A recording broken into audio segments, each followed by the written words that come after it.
美國事實上是輸了，伊朗才那麼扛揍，伊朗怎麼會這樣反擊？美國人懵了嘛？其實最主要關鍵就是两手準備，他既跟你談，也不落着。那除非呢打了又幹死伊朗，雖然裡子丟，但顏面增加，那美國霸權就可以再續命下去。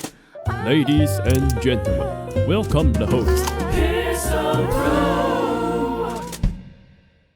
為什麼我們之前特別講的這個裡海軸線的概念啊？所謂裡海軸線，事實上呢，就是說啊，我們可以把整塊世界島從裡海軸線，然後從上畫的話，可以分成世界島的東側，然後世界島的西側，它可以這樣分。然後當然到這裡啊，有一個撒哈拉大沙漠嘛，撒哈拉大沙漠你可以再切啊，或者你也不一定要這樣切。但基本上撒哈拉大沙漠呢，它是一個不穩定的邊界嘛啊，所以你可以看到說這裡是相對一塊，我們把這個從裡海線圈起來，然後在這裡圈起來，好，這整塊。好，這一塊我們就可以稱為這世界島的西側。那中東地區就在這裡，你看它不是一個很明顯的疆界，有沒有看到？好，那世界島東側當然就以兩大文明為主嘛，好，一個是中華文明，一個就是印度文明嘛。中南半島古稱為什麼叫印度支那，就是這樣，所以叫法屬印度支那 Indochina。好，這個概念就是卡在中印之間，所以中南半島也是個過渡帶啊。所以這樣的話，你可以把整個世界島，其實你可以很快的找出它的一個邏輯在哪裡的，你就可以知道為什麼伊朗它在整個地緣上面的重要性，變成說我們要一直討論它。裡海為什麼叫一個中軸線的概念是這樣來的？你把裡海往上一拉，然後你看它上接這個一個不是很清晰的，但是也是一個隱然的歐亞邊界，然後呢？所以，如果從這個中軸線一拉的話呢，其實到了中東地區就散掉了嘛。因為中東地區的山勢很複雜，它這個我們剛才講了，你歐亞板塊是這樣切進去嘛，哦，這個切進去，它是這樣進去的，啊，這樣子。所以它這個是很大的一個撞擊點，這裡也撞上來，所以它這裡就形成很多的山系，扎格羅斯山、阿爾布斯山、高加索山，然後這個辛都庫什山，然後這裡還有一些羅基巴扎的山。所以什麼叫裡海軸線？其實就是從一個世界島的概念來分，以世界島的東西來劃分，從北邊的烏拉山、烏拉爾河、裡海，然後一直劃到伊朗，其實就是一個跨界。所以伊朗既西且東，哦，既西且東，它擁有東西性質。那為什麼伊朗王室這麼西化？伊朗本身它的宗教一神教又跟西方的主要宗教基督教、猶太教非常的緊密，但是呢，而且它就是所謂的一神教的發源地嘛。它一神教就是最早的時候就叫做祆教嘛，啊，祆教就是又叫做索羅亞斯德教。哦，這個祆教後來它中間有一個宗教改革叫做摩尼教，摩尼教後來傳到中國啊，就被稱作明教啊，也被稱為拜火教，因為摩尼教的一些科儀哦，它的儀典呢。事實上啊，跟這個祆教非常的接近，因為它事實上就是從祆教的時候變來的。所以呢，我們到了中國之後，我們就給它另外一個名字，因為他們對着火跟太陽啊非常的崇拜，所以呢，一般呢我們給它一個名字叫做明教啊。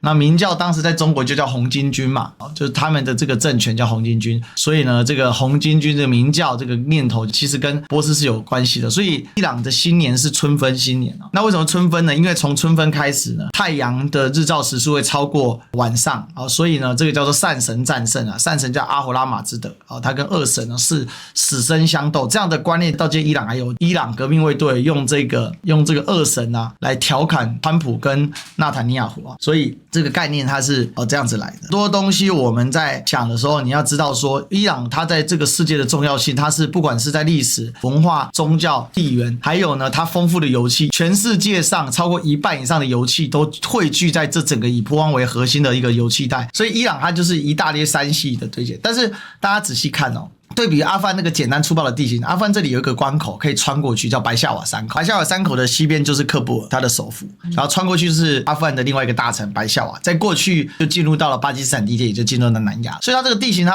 阿富汗相對簡單，所以它有一種雁門關的感覺。所以自古以來，為什麼稱為帝國墳場？因為雖然人家說阿富汗地形複雜，其實也複雜。它南邊是沙漠，坎大哈沙漠，北邊呢這個有一系列的這個山脈高原，這個錯綜複雜。但是整體來講，沒有伊朗那麼複雜。這也是為什麼伊朗跟其他地方不一樣。伊朗沒有被稱為帝國墳場的原因，是因為它事實上很難征服啊，它很破碎，它既好征服又難征服。好征服是因為它這個地形呢看起來很封閉，但其實也沒那麼封閉，它有很多孔道、孔徑，你是可以爬上去的。但不好征服是第一個它大，第二個它破碎，然後它沒有個單一的窗口，它裡面呢這個錯綜複雜的交割。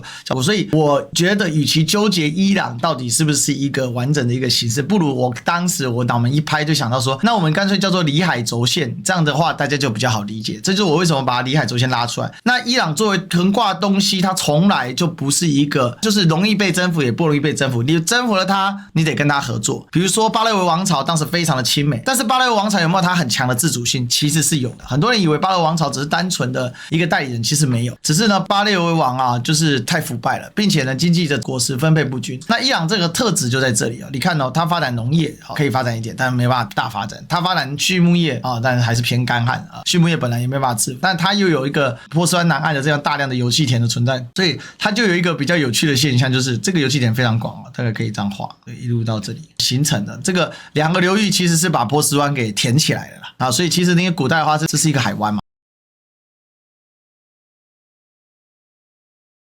其實伊朗他也有做了這樣的準備，這也是為什麼伊朗被去頭了。他們總共48個軍政高層被打下去之後，他沒有垮掉。哦，你從他的歷史背景來看，那伊朗人因為他那個自豪的民族性就被激發了嘛，他覺得你要滅他的族，所以他們開口閉口他們就7000年，我們有數千年的歷史。這件事情我上次引用了這個南邊的卡達爾，就卡達的外長說啊，他們用了一個叫比利內納啊，比利內納就是數千年以來的鄰居兄弟哦，其實基本上已經是在跟伊朗說不要再打我了，謝謝你，對不起啊，我們是好兄弟，我不是故意讓美國人在這裡。伊朗打到現在，他所破除的幾個邏輯是什麼？第一個啊，原本呢，中東地區是世界上最動盪的地區。如果這個圖我把它畫完，我發現一個有趣的現象。其實有沒有這裡、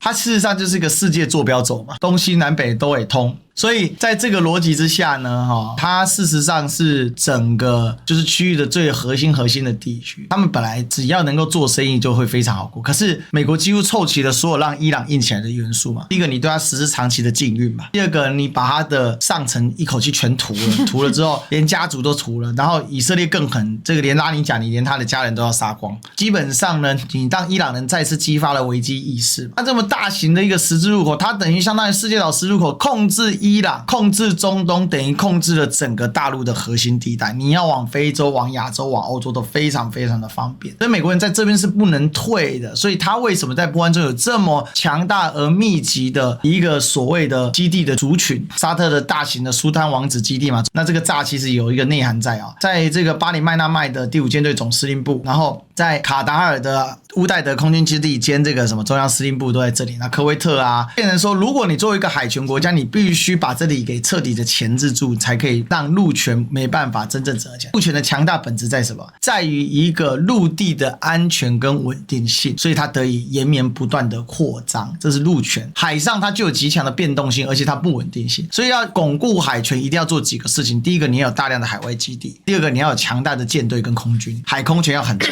第三個，你要能夠攪亂大陸上的關鍵節點。這也是為什麼需要一個以色列。以色列是亞洲進入非洲的關鍵節點，伊朗是歐亞非，你說縱向的裡海軸線，橫向叫做亞非橫線的一個關鍵節點。你從非洲拉一條橫線，是不是可以穿過伊朗？是不是穿過伊朗之後就到阿富汗？阿富汗往北翻過帕米爾高原，就是古蔥嶺，就進入什麼？進入到了西域，就今天的新疆。經過新疆走什麼？河西走廊就進入了中國。帕米爾到這裡，西都庫什山不走帕米爾高原，我從喀布爾翻過白夏瓦山口，是不是就進入了南亞？那這個就是所謂的陸權。所以要控制陸權的關鍵節點呢，過去英國、蘇聯、美國都想控制阿富汗，因為呢，當時啊，美國曾經控制伊朗，他就不需要控制阿富汗，但是因為伊朗跑了，所以他就必須控制阿富汗。但控制阿富汗，伊朗 bug 卡在這裡，這也是為什麼美國控制阿富汗會失敗。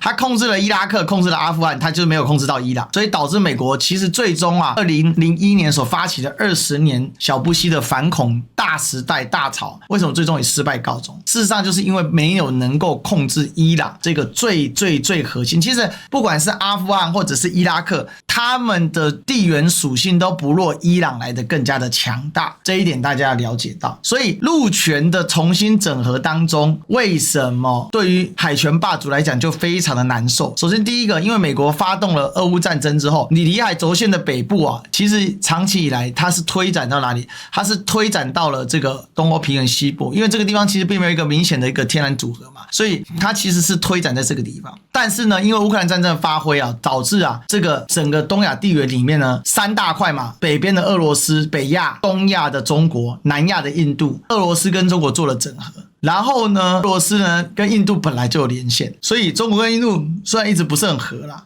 但是整體來講小打小鬧居多，所以這個概念呢就變成說這個爭點就會又推回到伊朗。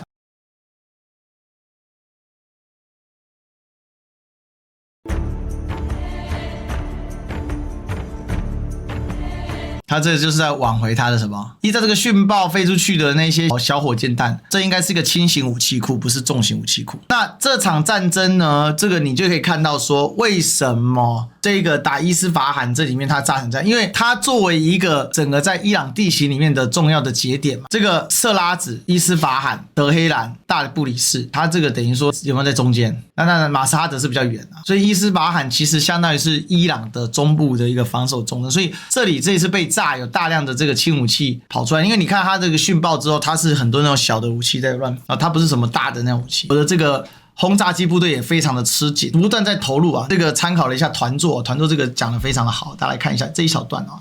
開戰折騰那麼久，美國的戰略轟炸機為什麼嚴重不夠？大型飛機的數量出動那麼多，為什麼會出現這樣的狀況？為什麼要出動 B1、B2、B5 一起出動？原因在這裡，我們看一下。到開戰之後的第12天，也就是3月11日才全部到位。不用說，這麼拖拖拉拉的唯一原因就是飛機維護保養狀態實在不佳，戰前也沒做什麼緊急搶修，能飛的只有1、2架。